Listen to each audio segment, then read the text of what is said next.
Welcome to TradeTheMBI.com. This is John. This report is for April Fool's Day, the 1st of April. And we've been waiting for this because after this big decline, we got the buy turnaround, but we knew it was coming off no DOC reset, meaning the steel coming below the red and back up. So that any pop that was going to sustain, we were just waiting for the eventual spider, which in this case kind of created a crab sort of shape here. And that's just where the cyan goes underneath and crosses back above. It can be inverted as well. It could be, green from the bottom and cyan dips below it and comes back above. Either way, the net result is you're looking for who's on top at the end.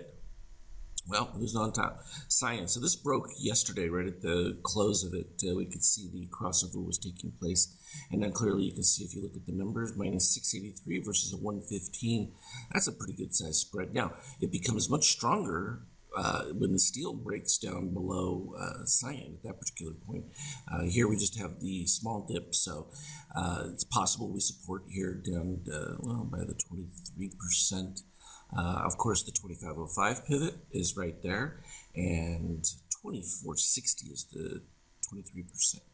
So still a little ways to go before you get down to that full value there. And if it breaks obviously below the 23%, it'll be interesting because now the Fed is in place with their mechanisms. And they've hired their private companies to purchase securities and various other things. So we don't know what the value for the plunge protection team will be, but it's going to be somewhere in between there. And that'll give violent shockbacks. We kind of saw some of that activity yesterday on the beautiful signals that we were getting. It was just way too orderly and clean. And then to fully retrace is just sort of pointing to what we saw after 2009 and 2010, 2011 when the Fed went active with their programs as well. I think this time is a little bit different because there's just so many unknowns, and it's not like you can restart an economy that you've stopped. China's touting these huge returns in that, but nobody's buying it. And even if they were, who are they selling to? Because nobody else is buying, because nobody else is doing anything. So this is really massively disruptive in a way that I don't think people have fully calculated. So we were talking about this on our Skype, or even yesterday I was mentioning, hey, 2,600, some people are talking about 3,000, others are talking, going to 600. Well, my whole point is, what are the earnings per share going to be of companies who are absolutely making zero money other than government handouts and stuff? So it's a problem. And I think no matter what you want to claim for hyperinflation or whatever, there's some trouble valuations. It just depends on when you want to value that hyperinflation based on creating money from nothing. With oil doing what it is and being absolutely decimated, it's going to be an interesting one because they're going to have to stop production very shortly. I think they're within a couple of weeks of maximum capacity at all storage facilities around the world. So that will be an interesting when they start, having to give it away for free. Who would have thought, from the 70s when everyone was clamoring for, begging for oil. Now, so much of it, they don't know what to do with it all. From an NQ standpoint, this had already broke when we reached the 38%. And we were just looking for further decay. At that point, we had a little bit of a pump in the steel, which was enough for short-term buyers to keep it up. But now they're continuing to fade, getting closer to the crossover there, and obviously green now, dipping below red, which those are the cases that you look for. We were just waiting for this shakeout rollover. Started yesterday. The lower histogram starting, and now we can see full red histogram. It's been in the negative territory for a little while. Not surprising. And of course, the quiet understanding is now being known that the U.S. Treasury or Fed is actually funding the world as far as liquidity. So they'll be offering money and collateral for ECB bonds and stuff as well. Anything to give everybody a liquidity to hope to stave off so that things can reboot before gets too serious. But you extend another month or so, and it's going to become problematic for them. And this is the oil situation. I know some people are talking about wanting to create a tariff that will artificially put the price of oil for domestic use at a certain amount. It may be necessary just to keep the industry from collapsing completely. It's an interesting one. I mean, this is one of those where you're completely violating all the ideals of capitalism, but you're also in a unique situation. This is a war footing, so to speak. If you believe the catastrophic nature of the virus, of course, they're touting that you're saving millions of lives. We just don't know. I mean, sure, it's nice to say that. Some people are dying, and you can certainly see the viral effect of this. There's no question about that.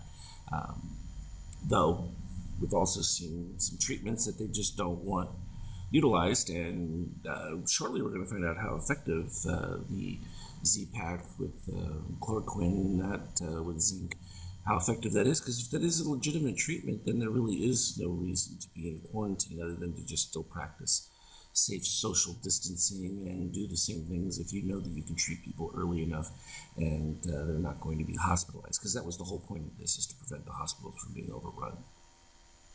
Gold. Now, interesting. Russia announced earlier that our time that they were going to cease buying gold. Obviously, they have enough, evidently, because they've been buying like banshees for quite some time. But now they don't want to. And that's just because there's a huge differential right now between the spot price and futures contracts, because you actually can't physically get any gold because the refiners, producers, and all that are not functioning.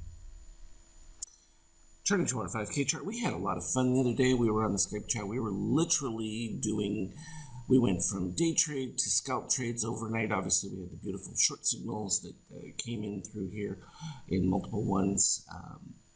And interesting differences that you get within just a few bars of each other, from small DOC spreads here, or where you have a situation where steel has come up above and then back below. This is the crossings are significant points in algo distribution changes, and it's the same thing for, when you have something already underneath and it just the spread increases. That's great, but the crosses really give you significant power when they take place. So we ended up with the fine ABM short from here that dipped all the way down, produced this nice little buy orange candle that spiked down here. However, it did have below the red line, so that's one of those where you guesstimate that you're going to come up and then retrace the level and get an opportunity to buy again. Well, that's what we started doing intraday, as we were talking about, with no steel reset after your X15 bars. But there's going to be an alternative variation in that. There's additional DOC work that I was doing that will finalize what the actual criteria for describing a no steel reset. But suffice to say, 15 bars going across without dipping back below is a significant point. So that makes the steel crossing below cyan or above more powerful, particularly when you already have green under red. So in this case, we were just doing little teeny scalps that you could just play the bounces in between, and we were having fun with that. And then we get to the point where we were seeing rising gold below the 50%, which typically is a little bit bearish, which was interesting given that you just had that buy signal. But in fact, we also had the dip below the red line. We were expecting some form of retrace. Came back to it right at the algo, exactly right on that 2579 range. And that produced a turnaround signal as we were looking at it going back up, popping above, and started to see the increase, and at that target, and boom, took off. But from the deal Ping 2, it never left the trade. It was still happy with where it was. It was not concerned that it was going to retrace that because it still, the stop would have been below the 100% for it. So it approaches it a little bit different than the ABM treats it. But I think from an ABM standpoint, you can certainly capture more opportunities for trades in between it. And then, of course, it rose. We got to this point where we peaked out up here on this DOC spread, as opposed to the one prior to it, which was coming off very strong rising gold with magenta over the 15+5. Here, you don't have the rising gold. In fact, everything is starting to fade, and you're just going straight across with that, and that led to a small breakdown, which, fine, you got to expect, but we knew we had to dip below the red line, so this became the next target. So when we got up here, this was pretty straightforward. Again, likewise situation, started to flatten out with the gold. Pretty clean from a DOC spread, even though you had steel coming from below, so it was reset. So I kind of delayed it, made it slower, and you'll see that a lot happen with those configurations. But matching or higher highs on lower shakeout histogram, coupled with the fact we already had a target that was preset down there. And this is what I was talking about where, with multiple contracts, or at least some fraction thereof, I think quite a bit more than that, but looking for that retest that came down to the dotted lines. In this case, you could go into the full amount if you wanted to. Was a nice 18 points there.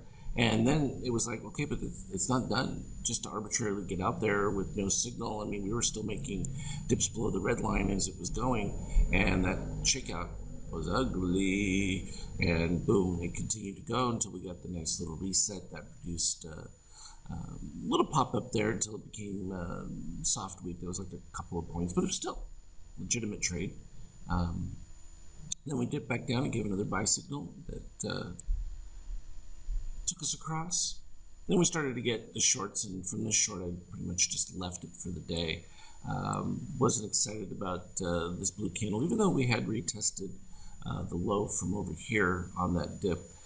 You can see this is coming off extreme, no reset, and whenever you have rising gold below the negative, below the 50% Fibonacci lines, it tends to be more negative than positive. And that's something actually I'm going to be adding to the pink too, and that would just leave this all red anyway.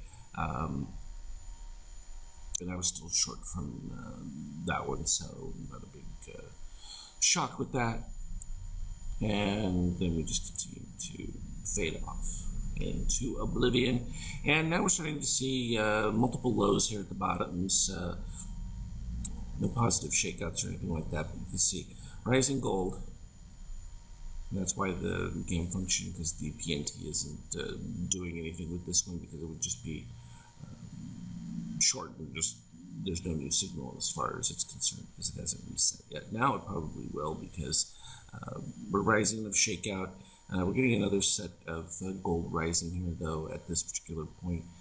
It's going to have to produce some significant shakeout increase in order to justify that. I would think you'd have to see it positive, in which case you would be well over 23% for it to do anything. So exciting stuff. All the functions and things that were set out provide breakouts for like the P3s and that. And even if you have the MBI indicator on, it will produce this other work that I was creating here, which relates to an alteration of the DOC using the white as a more broad trend classification, where when it stays reds below the white, you're within that continuation trend, and until it breaks back above, you're still in a broader short. So that will be kind of how the demarcation of allowing to stay within much broader short signals without really concern of pop breaking past through it or whatever. So exciting stuff. As always, though, I will keep putting items up on the Skype chat. Trade well and get ready for another, I think it's going to be even more volatile April than we had in March. This is going to be really interesting to see how this plays out. I love historic times, but we're going to be ahead of it all with the algorithms, so it's not an issue for us to be concerned about or fear. So that's that. Talk later. Trade well.